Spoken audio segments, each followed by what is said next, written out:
My hands shook slightly as I stepped onto the porch, balancing a plastic container of my homemade chicken noodle soup and the key Lily had mailed me last week. The front yard was quiet, suburban, and immaculately trimmed, nothing like the chaotic garden I used to tend when Lily was little. There was no swing set, no chalk drawings on the pavement, no bicycle leaning against the garage door. Just silence and a wind chime that sounded far too delicate for how I felt inside. I hadn't lived with anyone since my husband passed away 23 years ago.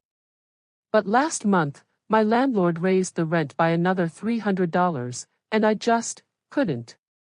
Couldn't stretch my widow's pension. Couldn't stretch my dignity anymore. Lily had said, "Of course, Mom. You raised me alone, the least I can do is give you a room now." I had cried when I heard those words. I thought it meant something. That it came from love. But as I turned the key and stepped into her house, I felt it immediately. I was not expected to bring warmth into this space. I was a guest. A shadow. Lily barely glanced up from her phone. She stood in the kitchen, stylish in a navy blouse tucked into high-waisted pants, sipping what looked like kombucha from a stemless glass. Her husband, Ben, came down the stairs behind her, wearing a button-down shirt and an expression that said, "Obligation, more than welcome." "Hi, Mom," Lily said, and gave me a one-arm hug, more of a tap, really. I smiled anyway. "The house looks beautiful." "It's been a lot of work," she said quickly, as if that explained the absence of warmth in the air. Ben didn't say much. Just nodded. Not rudely. But not kindly either. The room they gave me was the guest room. A window facing the driveway, a twin bed, one drawer cleared out in the dresser. My suitcase looked out of place there, old, fraying at the seams, unlike the sleek, neutral-toned aesthetic of the house.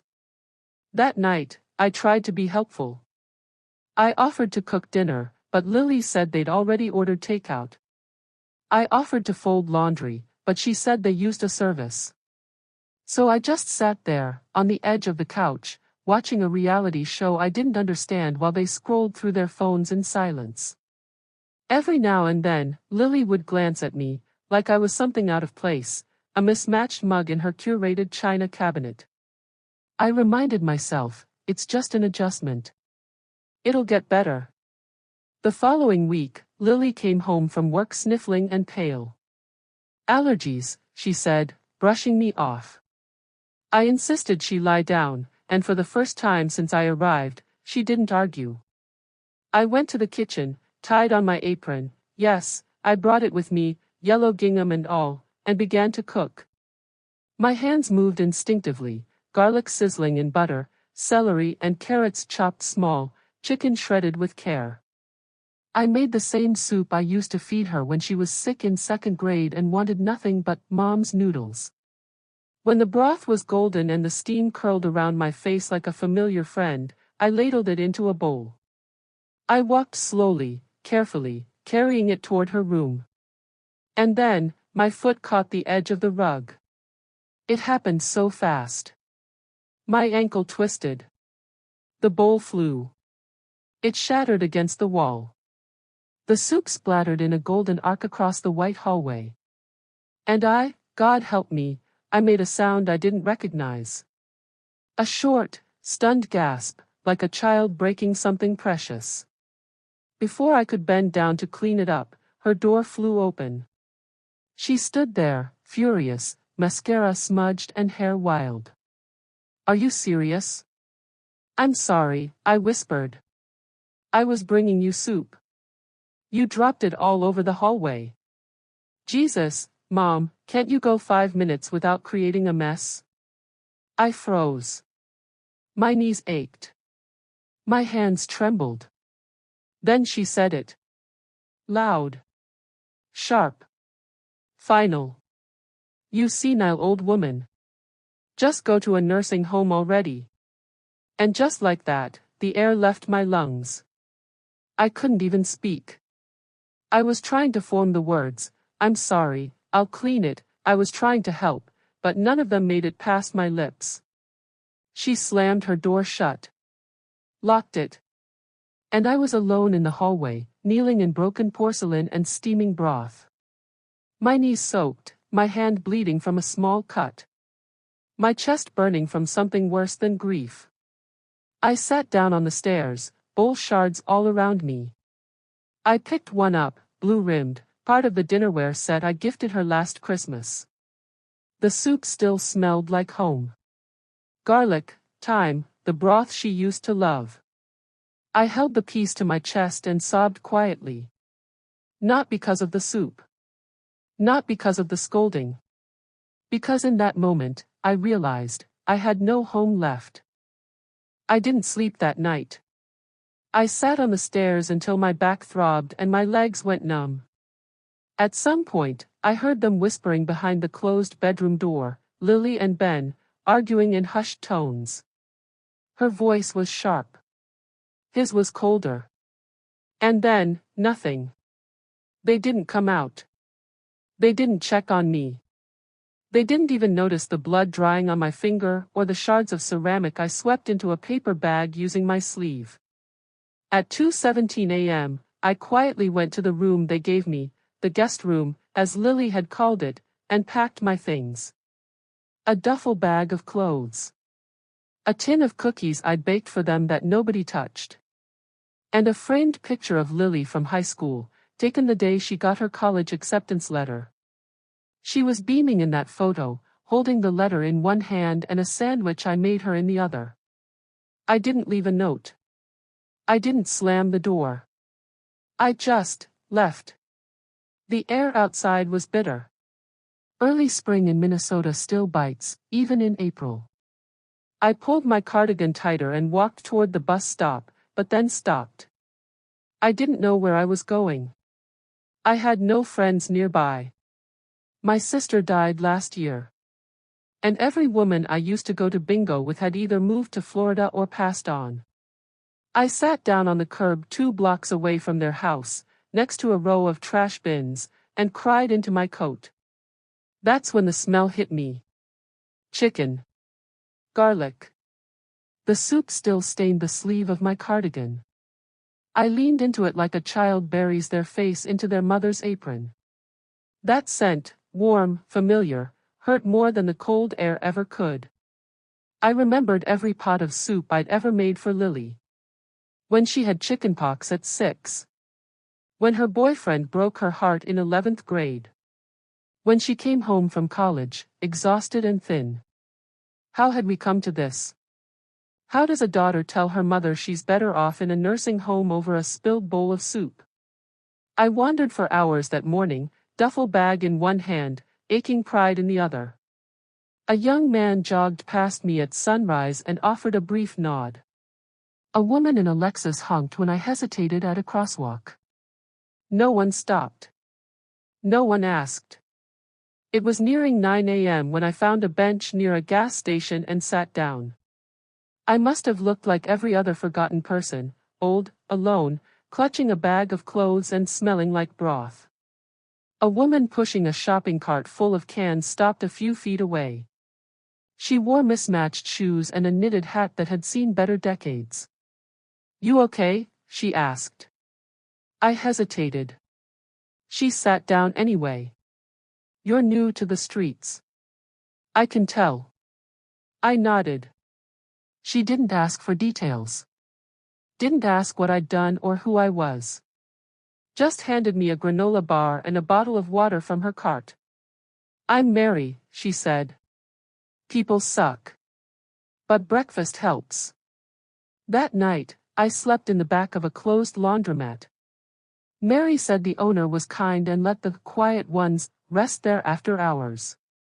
I curled up in a corner, duffel bag as a pillow, and for the first time in my life, I felt the floor more comforting than any mattress in that cold house I'd left.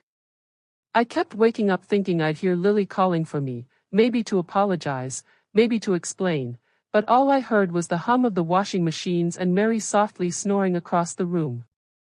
In the dark, I whispered to myself. I raised her better than this. But maybe I didn't. The next morning, I went to the nearest church and asked if I could sit for a bit. They said yes. I sat in the last pew, stared at the stained glass window of St. Joseph cradling the baby Jesus, and I asked God something I hadn't asked in years. What did I do wrong? I didn't expect an answer. I still don't. But a woman came up to me after service. Her name was Nancy, mid-50s, red lipstick that didn't quite match her conservative outfit. She ran the church's soup kitchen. "You cook?" she asked. I looked at her, my voice cracking. "I used to." "Well," she smiled, "we've got a lot of mouths and not enough hands. You want to help out? I can get you a hot meal and a cot in the staff room for a few nights." I almost cried right there. But I nodded. And that night, I chopped carrots until my fingers ached, but they were the first grateful aches I'd had in weeks. Nancy let me sleep in the break room. It had a worn-out couch, but to me it felt like the Ritz. She didn't ask about Lily. Nobody did. They just let me be useful again. And somewhere in between peeling potatoes and handing out soup, I began to feel human. Not like a burden. Not like a mistake. Just someone with a pulse and a purpose. The thing about soup kitchens is, they don't care who you were, only who you are now. Nancy never once asked why a woman my age, with good manners and a clean cardigan, ended up dicing onions in a church basement. She didn't need to know about Lily, or the stairs, or the shattered bowl. Instead, she just handed me a smock and said, "We serve at 11. Keep the noodles al dente." These folks know the difference. By the third day, I had a rhythm. Peel. Chop. Stir. Serve. No one yelled. No one told me I was too much or in the way. Every "thank you" at the end of the line felt like a small salve on the raw part of my heart. That week, I met Grace. Grace was in her 70s, a widow like me. But sharper. Funnier. And when she saw me triple-checking the salt in the soup, she said, "You look like someone who used to matter." I blinked. She smiled. So did I. We sat during break, sipping tea from chipped mugs, and swapped stories. Not the kind you tell on holidays, but the ones you hold in your chest like a rock because they're too heavy for polite company. Grace had a son who hadn't called in 6 years. "He used to beg me for cookies after school," she said, almost laughing. "Now I'm lucky if he texts on Christmas." I told her about Lily. About the soup. About the words that still echoed when I lay awake on the break room couch. "You know what that was?" Grace said. "That was your wake-up call." I frowned. "You didn't lose your daughter," she explained. "You lost the illusion that she ever saw you." Nancy offered me a job. Not much, minimum wage, 20 hours a week, but it came with a real bed in the little room above the soup kitchen and keys to lock my own door at night. I cried when she handed them to me. Because it wasn't just shelter. It was a choice. It was control. That night, I unpacked my duffel and lined up my few belongings like they mattered again. I pinned Lily's high school photo to the wall, not out of nostalgia, but to remind myself what I gave, and what I survived. The diner was next. Nancy had a friend, Rick, who owned a place downtown. One of those 24-hour spots with red booths, sticky syrup bottles, and regulars who argued over crossword puzzles. "They need help with prep and breakfast," Nancy said. "And rumor is, your soup's got legs." So I showed up with my apron folded in my bag. Rick didn't ask for a resume. He took one look at me and said, "Can you do biscuits from scratch?" I smiled. "Flaky or fluffy?" He hired me on the spot. I hadn't realized how long it had been since I felt good at something. The first time a waitress told me a customer loved the chicken noodle, I nearly teared up in front of the hash browns. Rick gave me freedom to cook a special on Sundays. I brought in my mother's stew recipe, a potato chowder, and once, a bold tomato bisque that sold out before noon. The regulars started asking for the soup lady. I liked that. The soup lady. Not Mom, not Mrs. Miller, not the burden in the guest room. Just me. With something to offer. One evening, I stayed after closing to clean. The air still smelled like bacon grease and fresh rolls. I turned on the small radio, played a little Patsy Cline, and danced alone by the sink. That's when Rick walked in. He didn't interrupt. Just watched, nodded, and said, "You ever think about running your own kitchen?" I laughed. I'm 60 and I sleep above a church. No one's handing me a restaurant lease. But he just shrugged. Talent finds a way. Weeks passed. The ache in my chest didn't go away, but it dulled. I stopped checking my phone for Lily's name. Stopped rehearsing forgiveness speeches in the mirror. Instead, I saved tips. I grew a regular routine. I learned names of customers. I started crocheting again. I baked cookies just for fun, and gave them away without wondering if anyone deserved them. Nancy and Grace and I started a monthly potluck. We called it Broken but Blooming. There were 6 of us at the first one. All women over 50.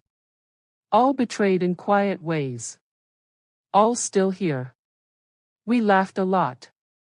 Sometimes we cried. But mostly, we cooked. One rainy Tuesday, I made soup for the diner, expecting a slow day. But the bell above the door rang at 11:13 a.m., and in walked Lily. She looked thinner. Pale. Eyes rimmed with red. I froze behind the counter, ladle in midair. She didn't see me right away. Just slid into a booth, looked around like she was lost. Then her eyes met mine. I didn't rush over. I didn't cry. I ladled the soup, carried it to her booth, and set it down. "Chicken noodle," I said softly. "Still your favorite?" She nodded. Didn't speak. I didn't sit. Just stood there, apron on, steady. Finally, she whispered, "Mom. I'm sorry." I hadn't heard Lily's voice in over 3 months.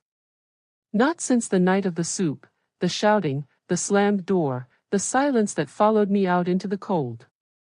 And yet, there she was, sitting in a vinyl booth beneath flickering diner lights, spooning chicken noodle soup into her mouth like a child homesick from school. She looked smaller. Not just thinner, though she was that too. Her posture was hunched, her face pale, makeup smudged like she hadn't taken it off the night before. Her hands trembled slightly, a gold wedding ring twisting anxiously on her finger. "I'm sorry," she repeated, barely louder than the rain hitting the windows. I stood there, apron stained with broth and dignity fully intact, watching my daughter struggle to meet my eyes. I said nothing. Not yet.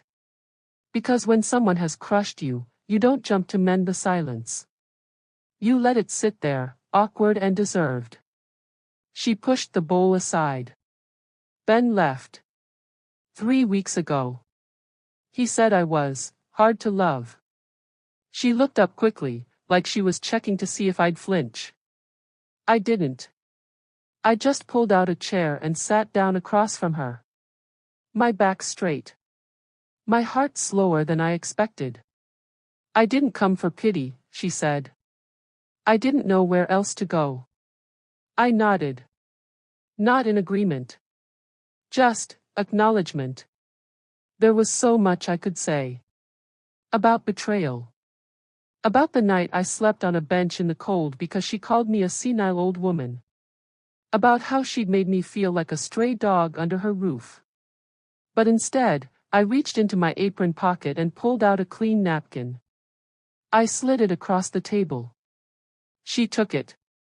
Wiped her nose. Cried quietly. She stayed 2 hours. Talked about how Ben drained their joint account, how her friends all ghosted her when she stopped hosting dinner parties, how the house felt like a mausoleum. I listened. Not because she earned it, but because I finally could without breaking. She asked if she could stay with me for a while. Said she couldn't stand the silence in her house. Said she needed a break from the ghosts of her own choices. I don't have a guest room, I said plainly. She looked stunned. I live above a soup kitchen, Lily. I share a bathroom with 2 volunteers. My bed creaks. There's no smart TV. No wine fridge. She stared down at her hands. I didn't realize things got that bad. I laughed once, softly. They didn't get bad, I said. They got honest. We walked outside together. The rain had stopped, and the sidewalk steamed faintly in the late afternoon sun.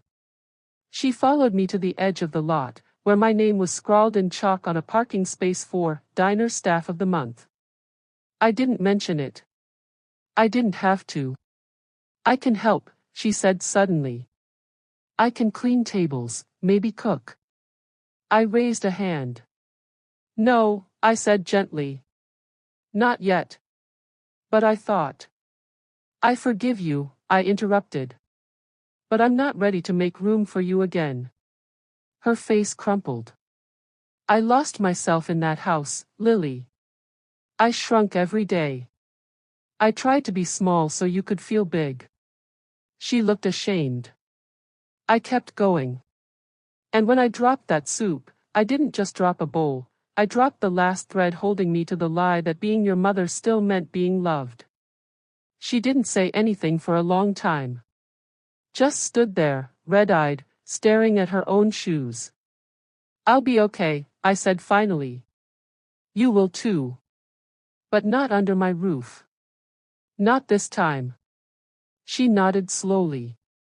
There were no hugs. No cinematic reconciliation. Just reality. And that was enough. Weeks passed. She came back sometimes, ordered soup, paid in cash. Sat at the same booth. Sometimes we talked. Sometimes we didn't. She found a therapist. Sold the house. Moved into a small apartment across town. She started volunteering on weekends. Grace saw her once at a senior food drive. She looks like she's trying, Grace said. Still brittle. But trying. That was enough for me. One morning, I came downstairs and found a small envelope slipped under the diner door. Inside was a card. On the front, a hand-drawn bowl of soup. Inside, I remember now. Thank you for every time I didn't say it. No signature. I pinned it next to the order window. That night, we had our usual potluck upstairs, broken but blooming. Nancy made chili. Grace brought lemon bars. I made soup, of course. Always soup. As we passed dishes around the table, someone asked what it meant to start over. Grace answered best, starting over means cooking for yourself first, and not apologizing for eating it warm. We all laughed. I laughed harder than anyone. And in that moment, I wasn't a mother betrayed. Or a woman abandoned. I was whole. I was home.